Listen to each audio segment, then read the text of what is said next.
Hi guys, here we are again, MMA UK News, Stoomboy as always, MMA UK and BJJ show. So, talking about SGI10, SGI10 is going to be Saturday the 7th of May, going to be at the usual place, Maryhill Community Halls. Again, a fantastic venue. Is there anybody that's ever been in it for any kind of combat sports? We'll let you know it is a great venue, a great place to certainly have an SGI event. Now, a little bit special this time. I keep saying this.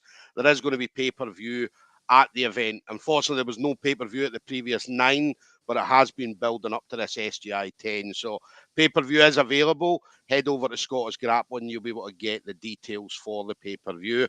And anybody that is going to be in attendance, make sure you do get your tickets directly from Scottish Grappling.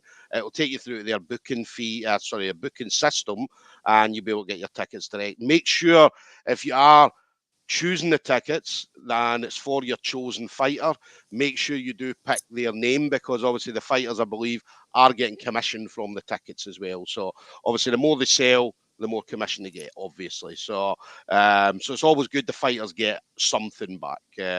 Now, going to be a great event. I mean, there's different styles on display that night. We've got jiu-jitsu, wrestling, and very, very high-level judo. So we've got judo players from all over the UK and further afield that are going to be on the card that night. One of them is my next guest, Iain Feenan. Now, Iain Feenan of Fu Dog Martial Arts going to be up against Tetsuya Numata. Iain himself, purple belt in jiu-jitsu. Again, absolutely brilliant jiu-jitsu player. We've seen Iain on a previous SGIs. And judoka as well, Scottish and British champion, multiple time Scottish and British champion, as well as MMA, Muay Thai. Iain's definitely an OG of the Scottish martial arts scene. So, Iain, listen, absolute pleasure to have you on, buddy. How you doing? I'm very good, thank you. And yourself? Yes, I'm very well. How's the team going? How's the gym going? It's going well at the minute. Yeah, numbers are pretty much solid all the way through the week. Yeah, can't complain. No complaints there whatsoever.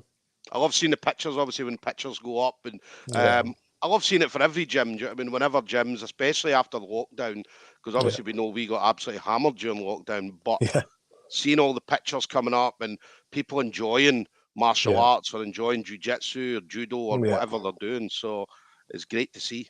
Yeah, it's absolutely brilliant. Like, and it doesn't matter what gym you go to. It's nice to see that they're doing well. Yeah, yeah.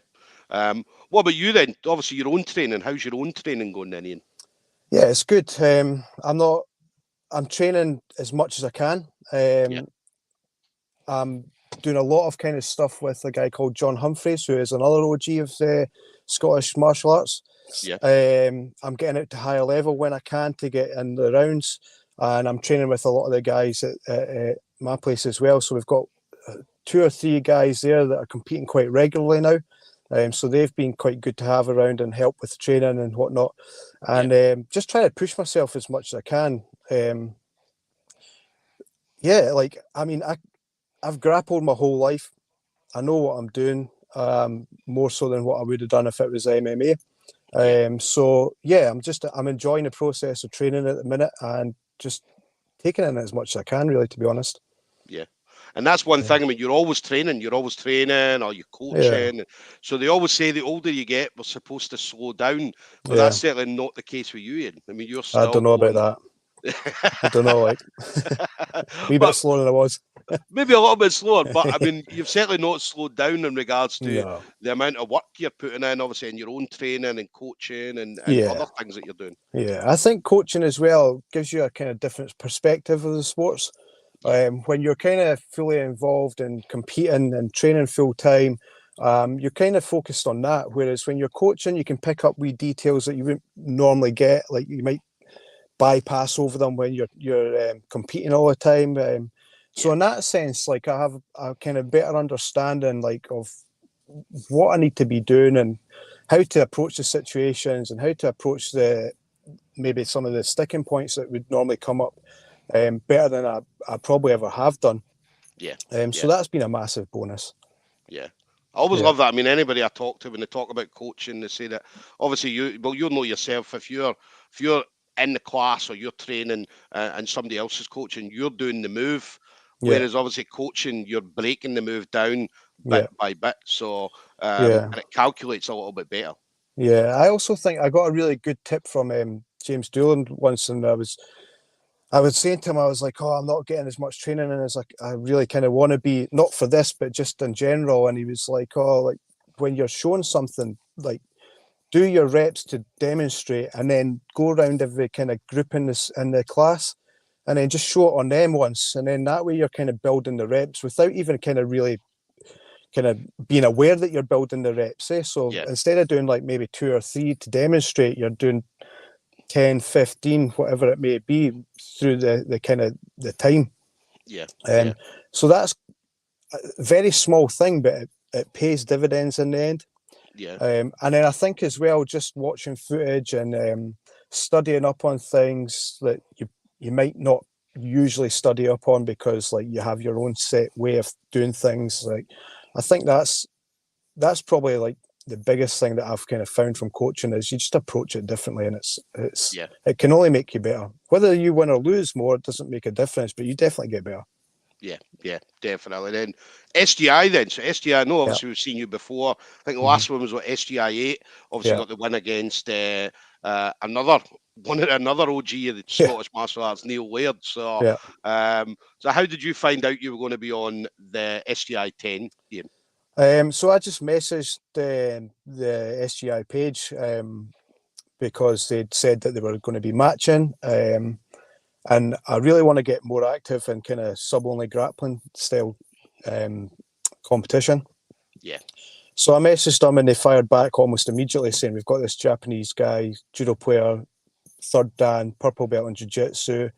Do you fancy it? And I was like, yeah, sound, let's do that. Like, yeah, wasn't even a hesitation.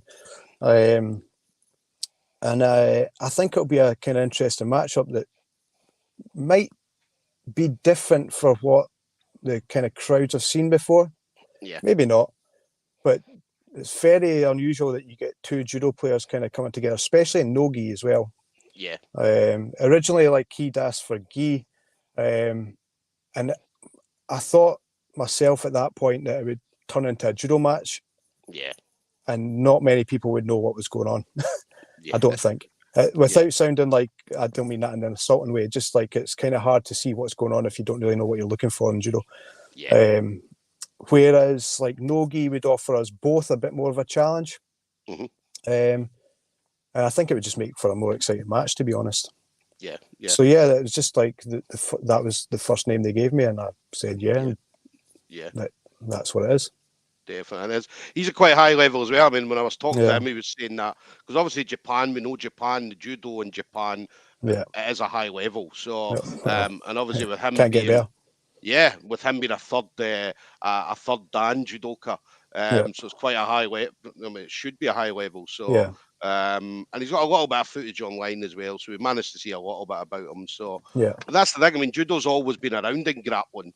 yeah, It's always been there. And as you said, if especially if you're in the gi and two people are doing judo moves, the crowd might not get it. Whereas yeah, obviously your hardcore grapplers would be looking at it and think this is fucking awesome. Do you know what I mean? yeah, So, yeah. but is it going to be different? I mean, obviously you've been British champion and Scottish champion multiple times. So Mm. this will be an interesting one for you though, for Yeah, being against another high level judo guy in yeah, a grappling matchup. yeah. I think, like, I mean, when I was competing in judo, I was traveling the world competing Yeah, across there, out with the Olympic Games, like pretty much competing at the highest level. yeah, Um, so like, but that's been a long time since I've done that. yeah, It's yeah, been, I think, well, 2014 I probably dropped out, so that's a good 8 years since yeah, I was competing at that level of judo. As you said, we don't know much about. Is it Tetsuya? Tetsuya, yeah, Tetsuya, yeah. We don't know much about him. He does have that fight to win footage online, yeah, um, and he's again, without sounding disrespectful, he's your typical Japanese judo player. yeah, Beautiful movement, beautiful grip pattern, beautiful knee waza.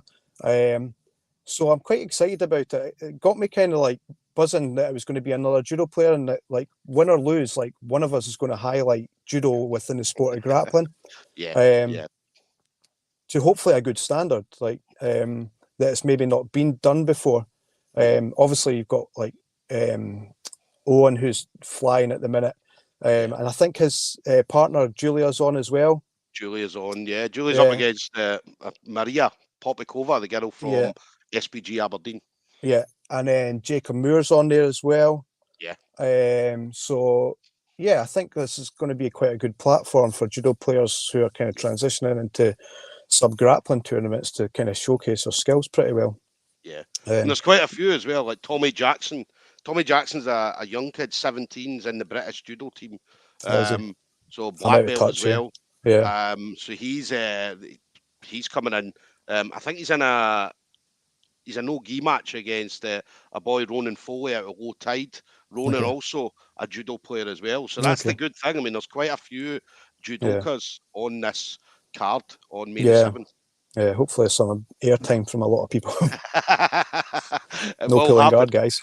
No, none of them are pulling guard at all. So, Yeah. and then what about you then? So obviously you mentioned you want to kind of keep active. So what kind of things? Obviously you mentioned about submission only stuff. There's Gregor Fell sneaking up on me. He's trying to give me a fright. He's just skulking. So what kind of things then you want to see yourself doing this year? I'd just like to be more active in some grappling stuff.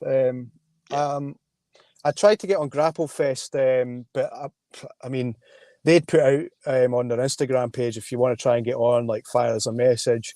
There was probably like 10,000 people messaging that. So like, I tried to get on that, never happened. I'd spoke to Cal Eleanor about getting on his match, and I was like, yeah, I'm definitely down for this, and then realised I was on holiday. So yeah, and I'd just like to be as active as possible. Like, I don't have many years left competing. So yeah, just like towards the end of this year, beginning of next year, and maybe up until then, like try and get as much in as I can. Yeah. Doesn't really matter where it is, to be honest. Like, I'd quite like to fight on some of the kind of like the bigger shows, just to test myself. Yeah. More than anything else. But like again, like I said, like if it's grappling, I could grapple tomorrow. Like, it just depends on the weight class. Like, that's really the only thing. But yeah, I'd like to stay as active as possible. Definitely. So any shows out there looking for me, like a judo player, like let us know. Yeah. Well, the good thing as well about SGI is going to have the pay-per-view this time. Yeah. So obviously a lot more people. I know that Chris Thompson at Grapple Fest, I know he was always mentioning it. Whenever an SGI got mentioned, what's the pay-per-view details? You're like, well, there isn't any. And he's like, what? So, because obviously he looks at other shows, and then what he does is he sees people and he's like, yeah, I want them. So, so it's definitely brilliant. And it's going to be a pay-per-view at it. So I think it just shows a level of professionalism that they're reaching now as well. Like, rather than it just being like a couple of guys chucking together a show in a town hall. Even though some of the fighters are really, really good and have been in the past, it takes it to that kind of next level that you really want these type of shows to do, especially in Scotland, where we're a small nation, but we have a lot of good grapplers that like probably don't get showcased enough. So this is an ideal platform, especially for some of the younger guys coming through, because like they could essentially do great things in the next 5-10 years. If they're getting on this now, then the sky's the limit, really. Definitely. Listen, we're going to see a lot of jiu-jitsu world champions in the future. I mean, I've seen some of these kids coming out as young as like 5 and 6 year old, man, and it's scary. Some of these kids are terrifying. Do you know what I mean? So, so yeah, definitely hopefully a lot of world champions, European champions, and stuff like that in the near future for Scotland. So yeah, hopefully. And then, Iain, final thing for you then. So you, as I mentioned, you're an OG Scottish martial arts. As you can't talk about Scottish martial arts and not have your name mentioned. All right, so that guy. He was pretty good. Not. No, listen, as I said, you're definitely one of the guys. As I say, you're one of the guys that put Scottish martial arts. As I say, the people that are in martial arts now need to look and see people like yourself. And it's nice for you to say. I don't know if I'd agree with you, but it's nice for you to say that. Thank you very much. No, you definitely are. But so you've been in, I'm sure you've trained with thousands of people over the years, but anybody you want to shout out to? So friends, family members, teammates, things like that. Just as always, the guys at higher level, and James and Danny and things like that. I don't get out there often, but when I do, it's a kick up the backside that I need to kind of go away and progress a bit more. Yeah. The guys at Food Dog Martial Arts and Carnegie Judo Club, again, because like they're keeping me on my toes. John Humphreys, I've been doing a lot of work with him recently, just getting around. He's a judo player as well, so like actually works out really well for me. And then just my teammates and things like that. Yeah. So yeah. Definitely. What about family? Well, they put up with me, so yeah, I guess so. Definitely. Yeah. No, I do. Yeah, they are great. They do put up with me a lot when I'm away out the house at night as well, so that can't be easy for my partner with the wee one. Yeah. So yeah. Definitely. Props to her. So there we go, guys. We're going to have Iain Feenan, Food Dog Martial Arts, up against Tetsuya Numata of J&L Fitness and Boxing Club. So going to be an absolutely fantastic matchup between these two. This we talk about fight of the nights. This potentially could be one of the fights of the night. So yeah, so SGI10, Saturday, May the 7th, going to be at Maryhill Community Halls. Tickets from Scottish Grappling through their booking system. And if you can't make it, then the pay-per-view is going to be there. So make sure you do get that pay-per-view. Iain, listen, always a pleasure talking to you, Iain. Thank you. And yourself. Listen, enjoy the rest of your training, buddy, and I'll see you next month, all right? Yeah, I'll see you there, mate. Thank you. Perfect. Thank you. Cheerio.